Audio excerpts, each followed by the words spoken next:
السفهاء من الناس ما ولاهم عن قبلتهم التي كانوا عليها قل لله المشرق والمغرب يهدي من يشاء إلى صراط مستقيم وكذلك جعلناكم أمة وسطا لتكونوا شهداء على الناس ويكون الرسول عليكم شهيدا وما جعلنا القبلة التي كنت عليها إلا لنعلم من يتبع الرسول ممن ينقلب على عقبيه وإن كانت لكبيرة إلا على الذين هدى الله وما كان الله ليضيع إيمانكم إن الله بالناس لرؤوف رحيم قد نرى تقلب وجهك في السماء فلنولينك قبلة ترضاها فول وجهك شطر المسجد الحرام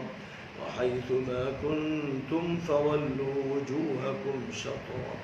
وإن الذين أوتوا الكتاب ليعلمون أنه الحق من ربهم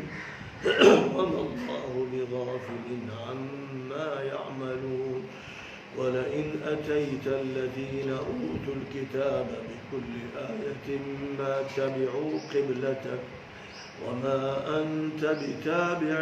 قبلتهم وما بعضهم بتابع قبلة بعض ولئن اتبعت أهواءهم من بعد ما جاءك من العلم إنك إذا لمن الظالمين الذين آتيناهم الكتاب يعرفونه كما يعرفون أبناءهم وإن فريقا منهم ليكتمون الحق وهم يعلمون الحق من ربك فلا تكونن من الممترين ولكل وجهة هو موليها فاستبقوا الخيرات أينما تكونوا يأتي بكم الله جميعا إن الله على كل شيء قدير ومن حيث خرجت فولي وجهك شطر المسجد الحرام وإنه للحق من ربك وما الله بغافل عما تعملون ومن حيث خرجت فول وجهك شطر المسجد الحرام وحيث ما كنتم فولوا وجوهكم شطره لئلا يكون للناس عليكم حجة إلا الذين ظلموا منهم فلا تخشوهم واخشوني وليتم نعمتي عليكم ولعلكم تهتدون أرسلنا فيكم رسولا منكم يتلو عليكم آياتنا ويزكيكم ويعلمكم الكتاب والحكمة ويعلمكم ما لم تكونوا تعلمون فاذكروني أذكركم واشكروا لي ولا تكفرون يا أيها الذين آمنوا استعينوا بالصبر والصلاة إن الله ولا تقولوا لمن يقتل في سبيل الله أموات بل أحياء ولكن لا تشعرون ولنبلونكم بشيء من الخوف والجوع ونقص من الأموال والأنفس والثمرات وبشر الصابرين الذين إذا أصابتهم مصيبة قالوا إنا لله وإنا إليه راجعون أولئك عليهم صلوات من ربهم ورحمة وأولئك هم المهتدون لیکن تبدیلی اور اصل حقیقت سفیہ و نادان لوگ کہیں گے کہ ان مسلمانوں کو اس قبلے سے کس نے ہٹا دیا جس کی طرف یہ رخ کر رہے تھے؟ کہہ دیجئے کہ مشرق و مغرب کا اللہ ہی تو مالک ہے، وہ جس کو چاہتا ہے سیدھے راستے کی ہدایت دے دیتا ہے۔ ہم نے اسی طرح اے مسلمانوں تم کو درمیانی اور افضل امت بنایا ہے تاکہ تم لوگوں کے سامنے حق کے گواہ رہو اور پیغمبر تمہارے سامنے حق کے گواہ رہے۔ جو قبلہ ہم نے پہلے مقرر کیا تھا اور تم اس کی طرف رخ، مقصد یہ تھا کہ دیکھیں کہ کون پیغمبر کی پیروی کرتا ہے اور کون ارتداد کا شکار ہوتا ہے۔ یہ تبدیلی بڑی گراں بار تھی، لیکن جن کو اللہ نے ہدایت سے نواز رکھا ہے ان کے لیے نہیں۔ اللہ تعالیٰ تمہارے ایمان کو ضائع نہیں فرماتا۔ اللہ تعالیٰ لوگوں کے ساتھ بہت شفقت فرمانے والا اور رحم فرمانے والا ہے۔ ہم دیکھ رہے ہیں کہ آسمان کی طرف آپ کی نگاہیں اٹھ رہی ہیں، تو ہم کر رہے ہیں جسے آپ چاہتے ہیں، بس اب اپنا رخ مسجد حرام کی طرف کیا کریں، اور اے مسلمان تم بھی جہاں رہو اپنا رخ نماز میں اسی کی طرف کرنا۔ جو اہل کتاب یہودی اور عیسائی ہیں وہ خوب اچھی طرح جانتے ہیں کہ یہ تبدیلی بالکل برحق ہے، اللہ ان کی حرکتوں سے غافل نہیں۔ آپ ان اہل کتاب کے سامنے کیسی ہی نشانی پیش کر دیں، دلائل سے مطمئن کر دیں، یہ آپ کے قبلے کی پیروی نہیں کریں گے، اور آپ بھی ان کے قبلے کو اختیار کرنے والے نہیں۔ اور یہ یہودی اور عیسائی خود ایک دوسرے کے قبلے کو تسلیم نہیں کرتے۔ اب قطعی طور پر حقیقت کا علم حاصل ہو جانے کے بعد اگر آپ ان کی چاہت اور جذبات کی پیروی کریں تو اس کا مطلب یہ ہوگا کہ آپ محل کام کر رہے ہیں۔ جن لوگوں کو ہم نے کتاب دی تھی وہ اس کو، قبلے کو، رسول کو بھی اس طرح پہچانتے ہیں جس طرح یہ اپنے بیٹوں کو جانتے پہچانتے ہیں، لیکن ان کا ایک گروہ جانتے بوجھتے حق کو چھپاتا ہے۔ یہ آپ کے رب کی طرف سے حق کی وضاحت فرمائی جا رہی ہے۔ آپ ہرگز اس موضوع پر کسی سے بحث و حجت میں نہ پڑیں، کسی بحث و حجت میں نہ پڑیں۔ ہر ملت و قوم کا ایک قبلہ ہے جس کی طرف ان کا رخ ہے۔ تم خیر کے کاموں میں سبقت کی فکر کرو، تم کہیں بھی ہو اللہ تعالیٰ تم سب کو لا کر حاضر کر دے گا، بے شک اللہ ہر چیز پر قادر ہے۔ جہاں بھی تمہیں جانا ہو نماز میں مسجد حرام کی طرف ہی رخ رکھنا ہے، یہ تمہارے رب کی طرف سے امر حق ہے اور اللہ تمہارے اعمال سے غافل نہیں۔ اور جب بھی تمہارا نکلنا ہو تو نماز میں مسجد کی طرف رخ کرنا، اور اے مسلمانوں جب اور جہاں بھی تم ہو اسی کی طرف نماز میں تمہارا رخ ہونا چاہیے تاکہ لوگ تمہارے خلاف کوئی دلیل قائم نہ کر سکیں۔ رہ گئے ذاتی کرنے والے تو ان سے ڈرنے کی ضرورت نہیں۔ ہمارا خوف دلوں میں رکھو،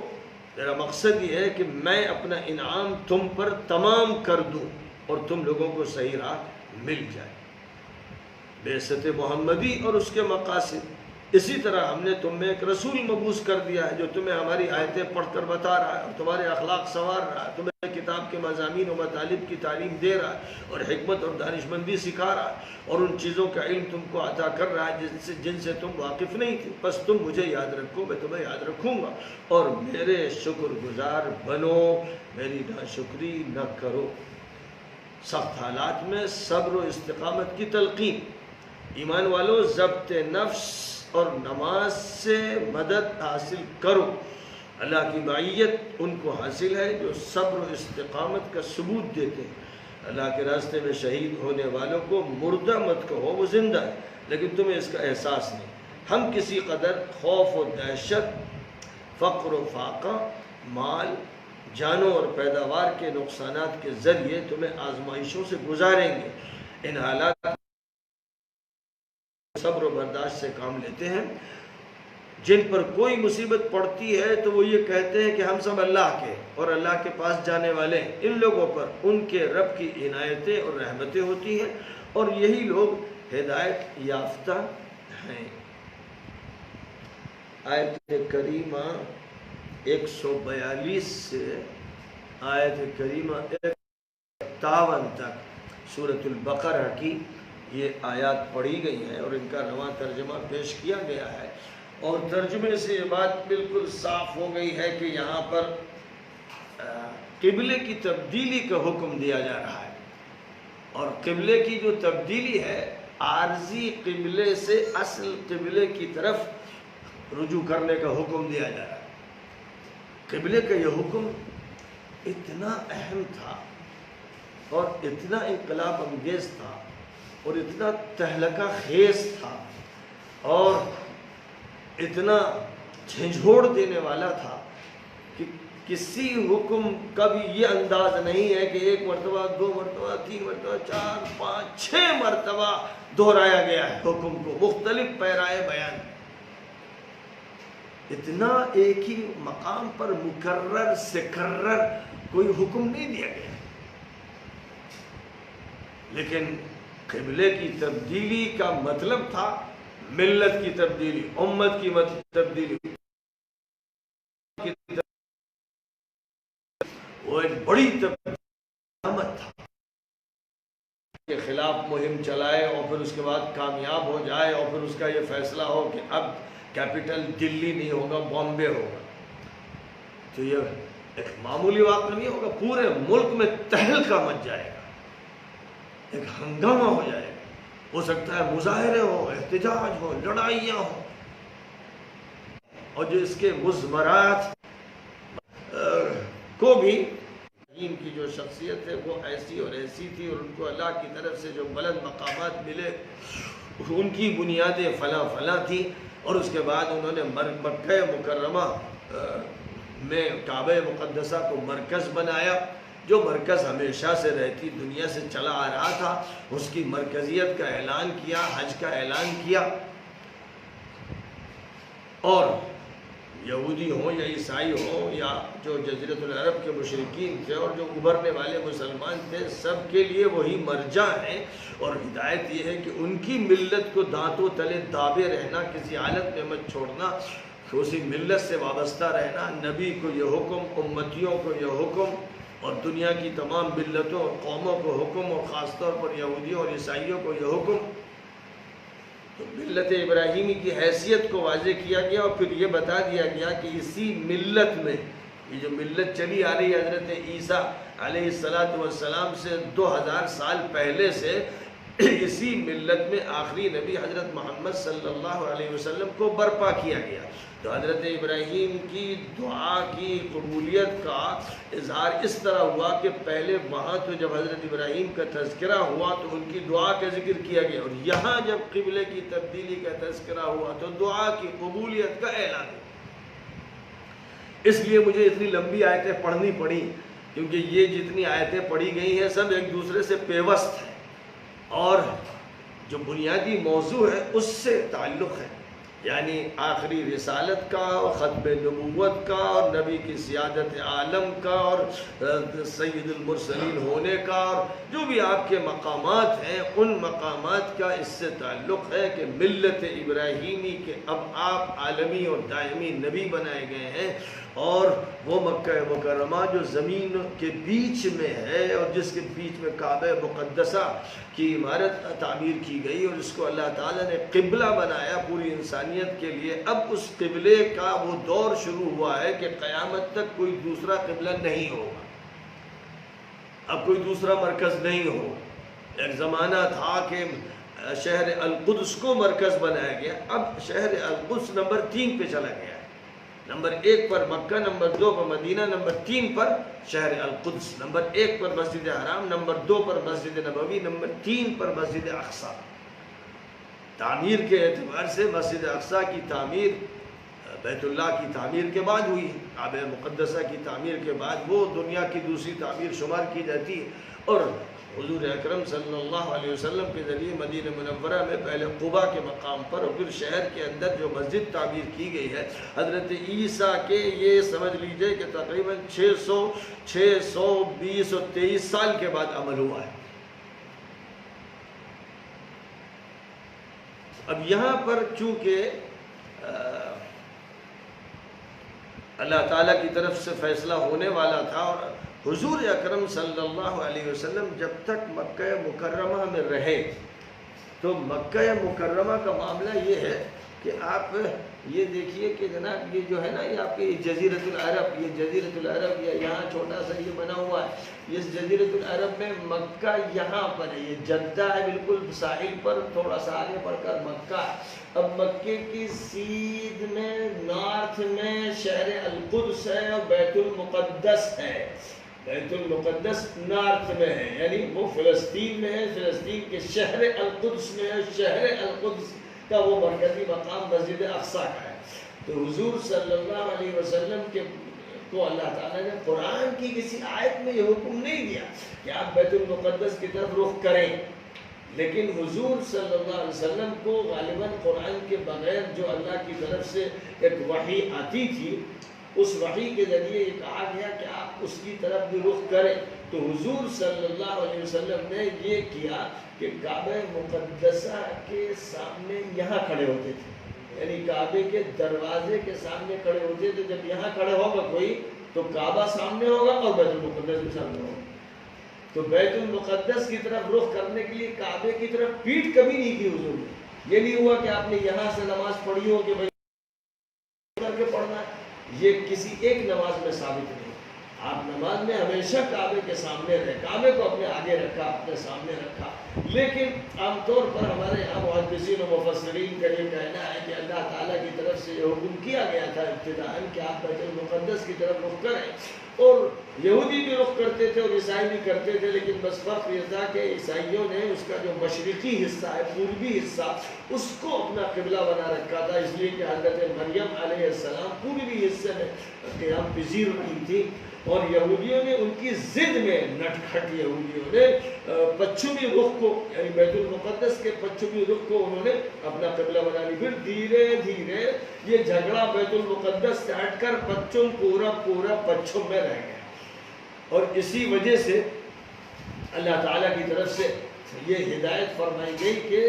مشرق اور مغرب، پورب اور پچھم، یہ سب اللہ کی طرف سے جہتیں ہیں، اللہ ان کا خالق ہے، اور اللہ نے جس کو جدھر بھی رخ کرنے کا حکم فرمایا۔ اس لیے ان جہتوں کے بارے میں لڑنا اور جھگڑنا یہ بالکل غلط بات ہے، فضول بات ہے، اس کا دین سے، ایمان سے، عقیدے سے کوئی تعلق نہیں۔ تو بہرحال حضور صلی اللہ علیہ وسلم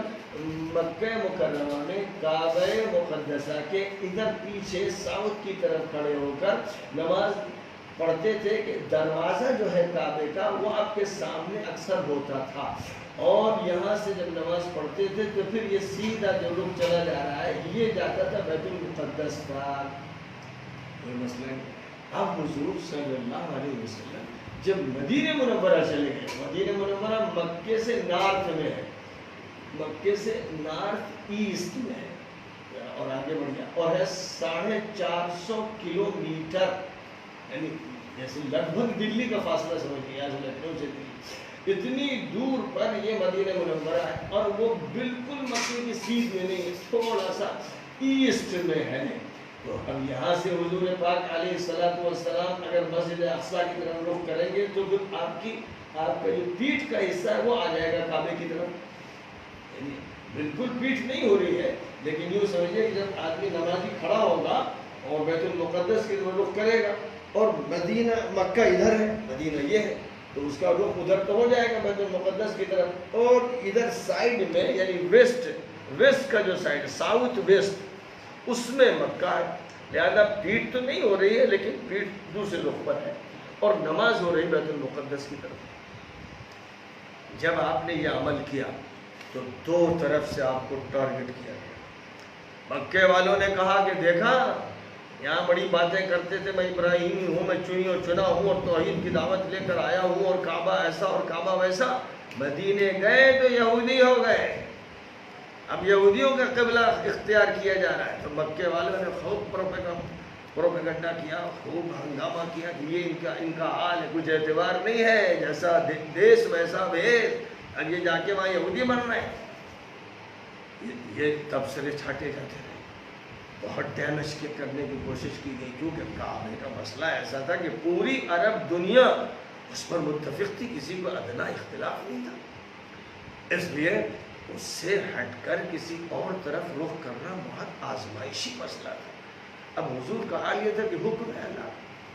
اس حکم کی خلاف ورزی میں کر نہیں سکتا، لیکن دل میں ایک بے چینی تھی کہ اے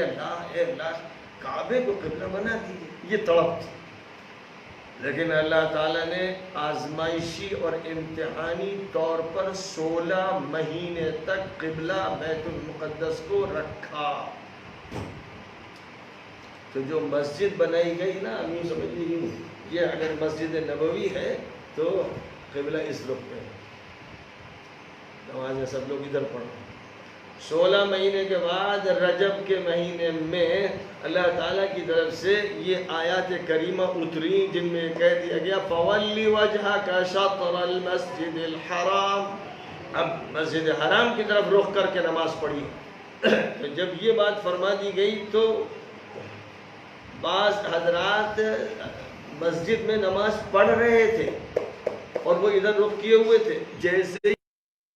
اعلان پڑا امام صاحب چلتے ہوئے ادھر آئے، صفوں والے سب ادھر مڑ گئے، صفیں یوں بن گئی، امام صاحب یہ آ گئے، اور نبی صلی اللہ علیہ وسلم نے پہلی نماز جو پڑھائی ظہر کی نماز، اس میں پھر آپ نے، کیونکہ آپ کو تو نماز سے پہلے بات معلوم ہو گئی تھی، اس لیے آپ نے یہاں سے محراب بدل کر یہاں، تو جب یہاں آپ کی محراب تھی تو آپ کا مکان یہاں تھا، حضرت عائشہ صدیقہ کا مکان ادھر تھا بیک میں بالکل، لیکن جب قبلہ ادھر ہو گیا تو مکان بالکل قبلے کی لائن میں آ گیا جیسا اب ہے، آج تک ہے۔ تو یہ ایک بڑی تبدیلی ہوئی۔ ایک علاقے میں فجر کی نماز لوگ پڑھ رہے تھے، اسی وقت حضور کی طرف سے ایک منادی پہنچا اور اس نے اعلان کیا کہ قبلہ بدل دیا گیا ہے اور کعبے کو قبلہ بنا دیا گیا ہے۔ دوران نماز وہ سب لوگ اسی دوران نماز قدم بڑھاتے ہوئے امام صاحب اس رخ پر آئے، اور جو صفوں میں تھے انہوں نے اپنا چہرہ ادھر پلٹا، پوری صف ادھر بنا لی، یہ سب نماز کے دوران ہوا۔ یہی وہ مسجد ہے جو مدینہ منورہ میں مسجد القبلتین کے نام سے مشہور ہے۔ جو لوگ جاتے ہیں عمرہ کرنے، حج کرنے، وہ جا کے دیکھتے ہیں اس مسجد کو، جہاں دوران نماز یہ تبدیلی کا عمل ہوا۔ بہرحال اب یہ تو ہو گیا مسلمانوں کے مابین۔ ادھر آپ نے دیکھا کہ جب حضور تشریف لائے مدینہ منورہ اور قبلہ آپ نے بیت المقدس کا نمایاں طور پر اختیار کیا، تو مکے والوں نے ایک حملہ بول دیا، یعنی ایک میڈیا کا حملہ، پروپیگنڈا، اور جب بیت المقدس کا قبلہ چھوڑ کر حضور نے رخ فرمایا کعبے کی طرف تو یہودیوں میں آگ لگ گئی۔ یہ دیکھو، یہ ان کو دیکھو، پہلے آئے تو ہمارا قبلہ اختیار کیا، اب ہم سے دشمنی پر تلے ہوئے، اور اس دشمنی میں قبلہ بدل دیا انہوں نے۔ ارے قبلہ بدلنے کا مطلب تو مذہب بدل گیا، پھر رہ کیا گیا؟ زبردست پروپیگنڈا مسلمانوں کے خلاف، اسلام کے خلاف، حضور کے خلاف شروع۔ یہ ہے وہ فضا جس میں اتنا زیادہ تاکید کے ساتھ بار بار دوہرا کر اس حکم کو ذکر کیا جا رہا ہے، اور پہلے ہی سے تمہید بنا دی گئی تھی کہ یہ جو نادان لوگ ہیں، جو احمق لوگ ہیں، ناسمجھ لوگ ہیں، اور جن کی دینی واقفیت صحیح نہیں ہے، جو اللہ کو نہیں سمجھ سکے، جہتوں کو نہیں سمجھ سکے، وہ اعتراضات کریں گے کہ قبلہ کیوں بدلا۔ پہلے سے تمہید کر دی گئی تھی کہ ایسا ہوگا۔ مسلمانوں، حالات کڑے آئیں گے، سخت آئیں گے، سنگین آئیں گے، یہ سمجھتے ہوئے چلو، اس کی تیاری کرو، غفلت میں مت رہو۔ اسی لیے اس کے اختتام کے بعد وہ بات آئی ہے جس کو میں نے پڑھا کہ جو شہید ہیں ان کو مردہ مت کہو، اور تمہاری آزمائش ہم خوف سے، دہشت سے، قحط سے، فاقے سے، جانی نقصان سے، مالی نقصان سے کریں گے بتا دیا پہلے سے۔ اس کے لیے تیار رہو، ذہن کو تیار رکھو، یہ مت سوچو مزہ ہی رہے گا، ٹھاٹ رہیں گے، عافیت رہے گی، یہ مت سوچ کے چلا کرو۔ تیار رہو قربانیوں کے لیے، آزمائشوں کے لیے، اور اللہ سے عافیت میں صلی اللہ العافیہ۔ یہ نہیں کہ کہو کہ ہاں میاں، اے اللہ میاں لائیے کوئی مصیبت، نعوذ باللہ، انسان میں طاقت نہیں، قوت نہیں، اس کو چاہیے کہ اپنی کمزوری کو دیکھے اور اللہ میاں سے درخواست عافیت کی کرے۔ لیکن اگر خدا نخواستہ کوئی سخت مسئلہ آ جائے، مال کو چھوڑنا پڑے، جان کی بازی لگانی پڑے، تو ایمان مت بیچنا اور یہ سب کچھ کر دینا، یہ ہے جو ذہن سازی کی، یہ تربیت فرمائی گئی۔ تو پہلے یہ بات فرمائی گئی کہ بڑا شور اور ہنگامہ یہ مچائیں گے، مسلمانوں تیار رہنا۔ اور پھر ایک اور بات فرمائی گئی، اے مسلمانوں ہم نے تم کو امت وسط، درمیانی امت اور معتدل امت بنایا ہے۔ درمیانی اس اعتبار سے بھی میں نے آپ کو بتایا تھا کہ یہ جو خطہ ہے یہ دنیا آباد دنیا کا درمیانی خطہ ہے، مکہ مکرمہ، یہ دنیا کے بیچ میں، اس کو کہتے ہیں سرۃ الدنیا، یعنی دنیا کی ناف۔ تو ایک تو یہ پہلو ہے مسلمانوں کے درمیانی امت ہونے کا مطلب یہ ہے کہ سینٹر پلیس پر ان کو برپا کیا گیا۔ یہ جو امت اٹھی ہے وہ سینٹر پلیس سے اٹھی ہوئی، مرکزی مقام سے، اور مرکزی مقام سے اٹھنے کا مطلب یہ ہوا کہ پوری عالمی نبوت کے لیے اس کو یہ موقع دیا گیا کہ ایسٹ میں اور ویسٹ میں اور نارتھ میں اور ساؤتھ میں تقریباً برابر سا معاملہ ہو کہ ہر جگہ اس کو جانا ہے۔ اگر یہ سلسلہ جاپان میں ہوتا تو بالکل کنارے پڑ جاتا، اگر امریکہ میں ہوتا تو ادھر مشرق سارا کنارے پڑ جاتا، لیکن جزیرۃ العرب کے شہر مکہ کے اس مقام پر جہاں کعبہ مقدسہ بنایا گیا، اور خاص طور پر شہر مکہ، جب اس کو مرکزی مقام کی حیثیت دی گئی تو مسلمانوں کی مرکزیت اور عالمیت اور آفاقیت بیان کر دی گئی۔ لہذا اس موقع پر یہودیوں کو بھی سنایا جا رہا ہے اور سب کو بھی کہ تمہارے یہ چیخ و پکار اور ہنگامہ اور ہلڑ مسلمانوں کو متاثر کرنے والا نہیں ہے، کیونکہ وہ درمیانی امت ہے، معتدل امت ہے، بیلنس امت ہے، وہ ہے جن کو دنیا کا چارج دیا گیا ہے، نظام انہیں سونپا گیا ہے، باغ ڈور ان کے ہاتھ میں دی جا رہی ہے، اب ان کا نظام چلے گا، اس لیے تمہیں جو بکواس کرنا ہے بکواس کرتے ہیں۔ اور مسلمانوں کو اطمینان دلانے کے لیے کہہ دیا گیا، بہت سے لوگوں کے دل میں یہ شک پیدا ہوا کہ 16 مہینے تک جو نمازیں پڑھی گئیں بیت المقدس کی طرف وہ کیا ضائع ہو گئی؟ فرمایا گیا کہ وہ اللہ ہی کے حکم سے پڑھی گئی، وہ بھی اللہ کے یہاں معتبر ہے، اور اب اللہ ہی کے حکم سے تمہیں کعبے کی طرف رخ کرنا یہ بھی معتبر ہے، اس لیے اس طرح کا کوئی شک و شبہ دل میں پیدا نہیں ہونا چاہیے۔ پھر اللہ تعالیٰ نے نبی اکرم صلی اللہ علیہ وسلم کو مخاطب کرتے ہوئے یہ بات ارشاد فرمائی کہ ہم دیکھ رہے تھے کہ بار بار آپ کا بے ساختہ سر اٹھ جاتا تھا آسمان کی طرف کہ جبرائیل کب آ رہے ہیں قبلے کا حکم لے کر، تو بس وقت پورا ہوا اور اب اللہ کا فرمان آیا، اب آپ کو یہ حکم دیا جا رہا ہے کہ قبلہ آپ کا کعبہ مقدسہ ہوگا، لہذا اسی کی طرف آپ کو اب نماز میں رخ کرنا ہے، آپ کی امت کو کرنا ہے، آپ کی امت کے ہر فرد کو کرنا ہے، اور یہی ایک ایسا برحق فیصلہ ہے جو آج برحق نہیں ہے، آدم علیہ السلام کے زمانے سے یہی برحق تھا، جتنے پیغمبر آئے سب کا قبلہ کعبہ تھا، اور یہ صرف وقتی طور پر عارضی طور پر بیت المقدس کو قبلہ مقرر کیا گیا صرف 16 مہینے کے لیے، اور اسے منسوخ کر دیا گیا۔ تو یہ بات بھی واضح کر دی گئی کہ یہودی اور عیسائی اپنی کتابوں کے ذریعے اس بات کو جانتے ہیں کہ اصل مرکزی مقام اس پوری دنیا کے لیے مکہ مکرمہ ہے، نہ یروشلم ہے، نہ اور کوئی جگہ ہے، اصل جگہ یہ ہے۔ ان کی کتابوں میں اس کا اندراج ہے، بہت سی چیزیں مٹا دی انہوں نے، پھر بھی حق باقی ہے جس کا وہ انکار نہیں کر سکتے ہیں، اور خود انہوں نے آپس میں پورب پچھم کے جھگڑے کھڑے کر کے اپنے قبلوں میں اختلافات پیدا کیے،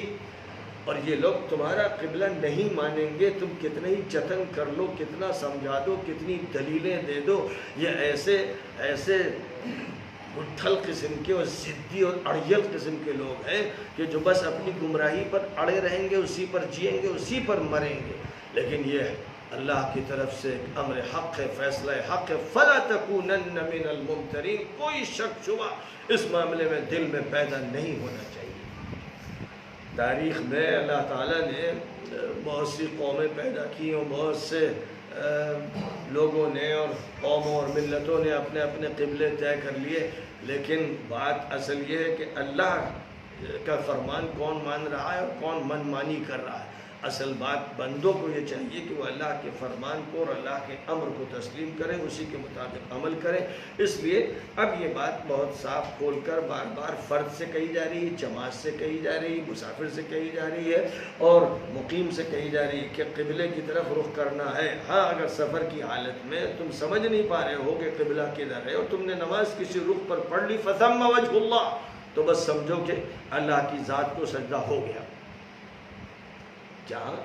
سفر میں، اندھیرے میں یا کسی ایسی صورتحال میں کہ قبلہ نہیں معلوم ہو پا رہا ہے، تو پھر اب آپ غور کیجئے، جدھر سمجھ میں آئے ادھر رخ کر کے نماز پڑھ لیجیے۔ بس اس کے بعد یہ فرمائیں گے جیسے یہ فیصلہ برحق ہے اور جیسے یہ فیصلہ خداوندی تھا کہ ایک درمیانی امت اٹھائی جائے گی، ویسے ہی یہ بھی اللہ کا فیصلہ ہوا۔ یہ فیصلہ ظاہر کے قبلے کی تبدیلی سے تقریباً 14 سال پہلے ہوا کہ اللہ تعالیٰ نے محمد صلی اللہ علیہ وسلم کو دعائے ابراہیمی قبول کرتے ہوئے اور حضرت عیسیٰ کی بشارت کا مظاہرہ کرتے ہوئے اللہ نے آخری نبی کو بھیج دیا۔ اور جو بات حضرت ابراہیم نے کہی تھی کہ اللہ ایسا نبی بھیج دیجئے جو ان کے سامنے آپ کا کلام سنائے اور جو آپ کے کلام کے حقائق اور مطالب بتائے اور جو حکمت و دانش مندی کی باتیں بتائے اور جو ان کا تزکیہ فرمائے۔ اللہ میاں نے خاموشی سے ابراہیم کی ترتیب میں تبدیلی کر دی۔ انہوں نے دعا میں تزکیے کا نمبر 4 رکھا تھا، اللہ میاں نے تزکیے کا نمبر جب دعا قبول فرمائی تو 2 رکھ دیا۔ یہ تلاوت کتاب کا مرحلہ ایسا ہوتا ہے کہ بالکل بچوں سے شروع ہوتا ہے، طفل مکتب جو ہے ناظرہ پڑھتا ہے، پھر حفظ وغیرہ کرتا ہے، اور اسی عمر سے تزکیے کا عمل شروع ہونا چاہیے۔ یہ جو بعد میں لوگوں کے ذہنوں میں تزکیے کے ساتھ تصوف جڑا اور تصوف فراغت کے ساتھ جڑا اور پھر وہ بھی اس طرح جڑا کہ کسی حضرت سے بیعت کر کے سلوک کی منزلیں طے کرنی ہے، یہ محدث ہے، یعنی یہ بعد کا ایک نظام ہے جو لوگوں نے اپنے طور پر بنا لیا۔ اللہ میاں نے جو نظام بنا کے دیا وہ یہ کہ بچے کو جس وقت پڑھایا جا رہا ہو، جس وقت اس کو قرآن سے روشناس کرایا جا رہا ہو، اسی وقت سے تزکیے کا عمل ہونا ہے۔ اور تزکیے کے 2 معنی، ایک تزکیے کے معنی ہے صاف کرنا، پاک کرنا، اور ایک تزکیے کے معنی ہے نشو و نما کرنا۔ تو دونوں چیزیں مطلوب ہیں بچے کے ساتھ، اچھا نشو و نما ہو اور دل پاک ہو، دماغ پاک ہو، جسم پاک ہو، ذہن پاک ہو، اچھی تربیت ہو بچپن سے۔ جو چیز بچپن سے ہوتی ہے وہی پختہ ہوتی ہے، اور جب لوگوں کو چھوڑ دیا جاتا ہے اور 20 سال اور 25 سال کے ہوتے ہیں، بگڑ چکے ہوتے ہیں، پھر بیچاری جماعت تبلیغی جاتی ہے، تھوڑی بات دے کے کبھی چلو اللہ کے راستے میں، تو بڑا مشکل ہوتا ہے، امت کا 1% بھی تیار نہیں ہو پاتا، اور جو تیار ہوتے بھی ہیں وہ پوری طرح سے بن نہیں پاتے، کیونکہ یہ چیز بچپن سے ہوتی ہے۔ جو کہتے ہیں کہ بچپن میں جو بھی لکھ دیا جاتا ہے وہ اس کو ایسا سمجھیے جیسے پتھر پر کوئی چیز نقش کر دی جائے، وہ بڑی گہری ہوتی ہے اور فطرت میں پڑ جاتی ہے، گھٹی میں داخل ہو جاتی ہے، انسان کے دماغ کی سلوٹوں میں داخل ہو جاتی ہے۔ اس لیے بچپن سے اٹھان ایسا ہونا چاہیے کہ بچہ زبان کا پاک ہو، گالی نہ بکتا ہو، برائیاں نہ کرتا ہو، عادتیں اس کی خراب نہ ہو، ماحول اس کو اچھا ملے، صاف ستھرا رہے، ناخن اس کے تراشے جائیں، اس کے میل کو صاف کیا جائے، بچپن سے نہانے دھونے کی عادت ڈالی جائے اور استنجے کا صحیح سلیقہ سکھایا جائے اور دانت کو باندھنے کا اس کو سلیقہ سکھایا جائے۔ یہ صفائی ستھرائی کی چیزیں اور کیسے بھئی دل کو صاف رکھنا ہے وہ باتیں بتائی جائیں، اچھے اخلاق، ماں باپ کا ادب اور بھائیوں کے ساتھ اچھا سلوک اور چھوٹوں کے ساتھ شفقت، یہ بالکل ابتدا سے یہ بات اتنی سکھائی جائے کہ اسی رنگ میں رنگ جائے، اسی سانچے میں ڈھل جائے۔ اس کا نام ہے تزکیہ۔ تو اللہ تعالیٰ نے جو نظام اس امت کو عطا فرمایا ہے اس میں نمبر 1 پر تلاوت یوں ہے کہ حرف شناسی کا جو عمل ہے وہ بالکل 3 سال کا بچہ شروع کر دیتا ہے، اور اس وقت اس کے اندر یہ سمجھ نہیں ہوتی ہے کہ وہ آپ اس کو اخلاقی اسباق پڑھائیں اور تربیتی اسباق پڑھائیں، لہذا وہ آبا تاسا تو شروع کر دے گا 2.5 سال سے 3 سال سے، پھر دھیرے دھیرے آگے بڑھے گا۔ اس لیے فرمایا گیا تلاوت کا مرحلہ نمبر 1 پر ہو جائے گا، لیکن اسی مرحلے کے دوران اب بچے کے تزکیے کا عمل ہونا چاہیے، اور یہ تزکیہ تا موت چلتا ہے، تا حیات رہتا ہے۔ یہ تزکیہ ایسا نہیں کہ صرف چند دن میں چھٹی ہو گئی، کورس پورا ہو گیا تو یہ ہو۔ اس کے بعد ہے یعلمہم الکتاب۔ اب یہ قرآن تو پڑھ لیا، معنی کیا ہے، مفہوم کیا ہے، ترجمہ کیا ہے، منشا کیا ہے، ارادہ کیا ہے، اللہ چاہتا کیا ہے، یہ ضروری ہے۔ اس کے بغیر تو کچھ نہیں ہے۔ لفظوں کی رٹ ہے، جیسے طوطا ہے، کسی کو طوطا بنا دیا۔ اب ایک طوطا دو لفظ بولتا ہے، انسان زیادہ لفظ بولنے لگا لیکن ہے طوطا ہی وہ، لفظ دوہرا رہا ہے۔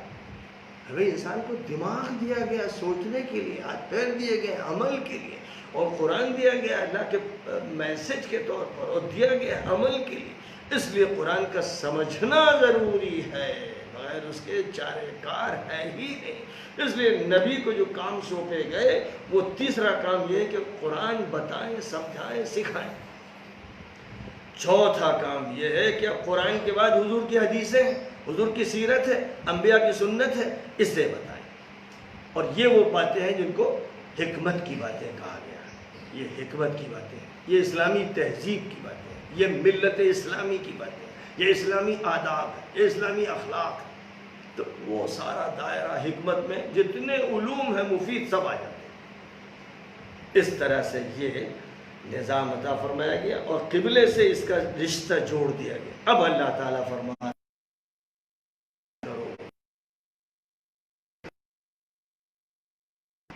کیا بساط ایک انسان کی، ایک حقیر انسان کی کیا حیثیت، لیکن ہم اللہ کو یاد کرتے ہیں تو عالم بالا میں فرشتوں کے سامنے اللہ ہمیں یاد کرتے ہیں۔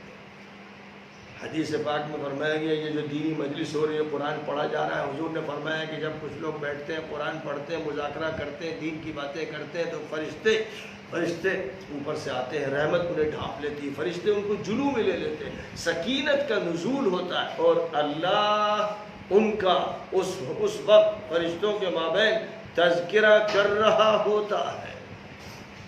تو جو لوگ ان مجلسوں میں بیٹھتے ہیں اگر ان کو معلوم ہو کہ ان کی قدر کیا ہے تو سونا چھوڑ دیں، چاندی چھوڑ دیں، ہر چیز سے الگ ہو کر بس یہیں پڑ جائیں کہ اس سے بڑی کوئی محفل نہیں ہو سکتی روح زمین پر جہاں قرآن پڑھا جا رہا ہو اور اللہ کے کلام کا تذکرہ ہو رہا ہو۔ اس وقت آپ کو یقین ہونا چاہیے کہ اللہ میاں عرش بری پر آپ کا تذکرہ کر رہے ہیں، یقین ہونا چاہیے کہ سکینت نازل ہو رہی ہے، یقین ہونا چاہیے کہ فرشتے اس مجلس میں چاروں طرف موجود ہیں، رحمت الہی ڈھانپ رہی ہے۔ اگر آپ کے دل میں یقین نہیں ہے تو اپنے ایمان کی خیر منائیے، اس کا مطلب یہ دل گدلا ہے، ناپاک ہے، تاریک ہے، اس کو صحیح چیزوں کا ادراک نہیں ہوتا۔ تو اب یہ بتانے کے بعد پھر اللہ تعالیٰ نے یہ فرمایا کہ اے ایمان والو، دیکھو نماز کا اہتمام کیا کرو، کیونکہ نماز سے روحانی مدد ملتی ہے، نماز سے تزکیہ ہوتا ہے، نماز سے اللہ سے رشتہ ہوتا ہے، نماز سے فرشتوں کی دعائیں ملتی ہیں، نماز سے برکتیں ہوتی ہیں، نماز سے زمین سے چشمے پھوٹتے ہیں، نماز سے مدد حاصل کرو، اور صبر سے، صبر کے معنی نفس پر کنٹرول رکھو، یعنی کہ ادھر بھٹکے ادھر بھٹکے، دل میں ایک خیال آیا دوسرا آیا، دماغ میں ایک فکر دوسرا فکر آیا، بالکل بھٹکتے ہوئے چل رہے ہیں، ہوشی نہیں، یہ نہیں ہونا چاہیے۔ کنٹرول پاور پیدا کرو اور نماز سے اپنا رابطہ کرو، اور یہ مت سمجھو کہ یہ دنیا دنی سب کچھ ہے،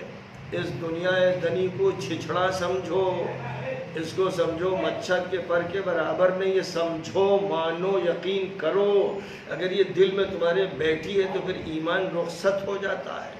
اس کو باہر رکھو، استعمال کرو، کھانا کھاؤ، حلال کھانا کھاؤ، حلال پانی پیو، حلال کپڑا پہنو، حلال مکان بناؤ، لیکن دنیا کی محبت ہوگی تو حلال و حرام کی تمیز ختم ہو جائے گی۔ اس لیے یہ سمجھو کہ جو اللہ کے راستے میں دنیا سے رخصت ہوا، کیا کہنے اس کے، کیا کہنے، سبحان اللہ۔ اصل تو وہ ہے جو زندہ جاوید، فرمایا کہ جو شہید ہو جائے اللہ کے راستے میں اسے مردہ مت کہنا، مردے تم ہو جو دھڑ لیے پھر رہے ہو، یہ اپنے جسموں کے جو ٹوکرے لیے پھر رہے ہو نا، یہ تمہارے اس سڑی ہوئی دنیا کے ٹوکرے ہیں۔ جو چلا گیا اللہ کے شوق میں اوپر اور اس کو شہادت کا مقام حاصل ہوا تو اسے مردہ مت کہو، اصل زندہ ہو ہے۔ اور یہ فرما دیا کہ یہ دنیا پھولوں کی سیج نہیں ہے، یہ معرکے کی دنیا ہے، یہ کشمکش کی ہے، یہ کشاکش کی ہے۔ پہلی لڑائی شیطان سے، پھر تمہارے نفس کے جو تمہارے اندر اس سے لڑائی ہے، پھر اس کے بعد تمہارے ماحول سے لڑائی ہے۔ انما اموالکم و اولادکم فتنہ، تمہارا مال، تمہاری اولاد تمہارے لیے فتنہ ہے، آزمائش ہے۔ ہر طرف دیکھنا ہے کہ اس فتنے سے، اس آزمائش سے کیسے گزرتے ہو۔ تو ہم تمہاری آزمائش کریں گے۔ کبھی خوف اور دہشت کا ماحول ہو، جس کا ایک منظر تھا جو بنی اسرائیل نے مصر میں دیکھا، اور وقتاً فوقتاً دنیا میں یہ منظر دیکھے گئے، اور جس وقت یہ آیتیں اتر رہی تھیں اس سے پہلے مکہ مکرمہ میں یہ ماحول تھا، پھر مدینہ منورہ میں آنے کے بعد بھی ہر وقت خطرہ تھا کہ کب دشمن حملہ آور ہو جائے گا۔ اور یہ ماحول آج آپ کے یہاں بھی ہے، سب کے پاس نہیں ہے، لیکن آپ ہی کے بہت سے بھائی ہیں جن پر یہ ماحول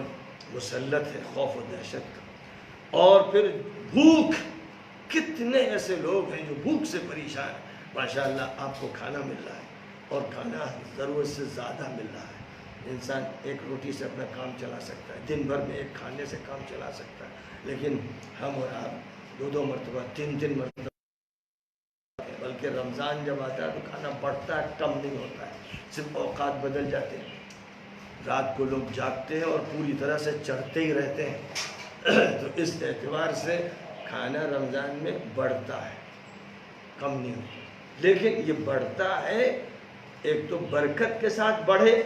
تو اس کا مطلب یہ ہوگا کہ ہر چیز میں سنت کا لحاظ رکھتے ہوئے فرائض کو ادا کیا جائے۔ بے برکتی کے ساتھ بڑھے تو پھر یہ شیطان کا عطیہ ہے، اور جو اس بے برکتی کے ساتھ الجھتا ہے تو پھر اس کو نقصانات پہنچتے ہیں۔ اور میں بھوک کے ذریعے آزمائش ہوگی، اور مال کا نقصان ہوگا۔ معلوم ہوا کہ صاحب تجارت بیٹھ گئی، دکان بیٹھ گئی، کاروبار بیٹھ گیا، کھیت تباہ ہو گیا، آم کی فصل بالکل تباہ ہو گئی، آندھی آ گئی، اولا آ گیا،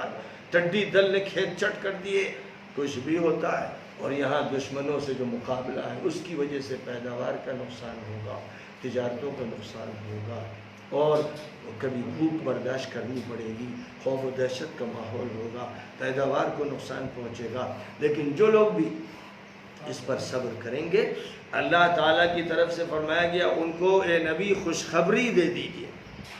کہ ان پر کوئی بھی مصیبت آئے، چھوٹی بڑی، وقتی، دیر پا، بیماری کی یا اور کسی طرح کی جن کا تذکرہ یہاں فرمایا گیا، ایسی کوئی مصیبت بھی آئے تو ان کو یہ چاہیے کہ وہ کہیں انا للہ و انا الیہ راجعون۔ یہ انا للہ و انا للہ صرف کسی کے انتقال میں نہیں پڑھا جاتا۔ لوگ سمجھتے ہیں انتقال ہو گیا کسی کا تو انا للہ، یعنی اس کو بھی ادا اس طرح کرتے ہیں جیسے کوئی رسمی جملہ ہے، انا للہ و انا الیہ راجعون۔ ارے اوہو ہے افسوس، وہ افسوس کے لیے لفظ، یہ سب واقفیت نہ ہونے کا نتیجہ ہے۔ کوئی نقصان، مثلا خدا نہ خواستہ آپ کی نماز چھوٹ جائے، آپ کی نفل چھوٹ جائے، آپ کے روزے میں کمی رہ جائے، تو آپ کو کہنا چاہیے انا للہ و انا الیہ راجعون۔ نہیں،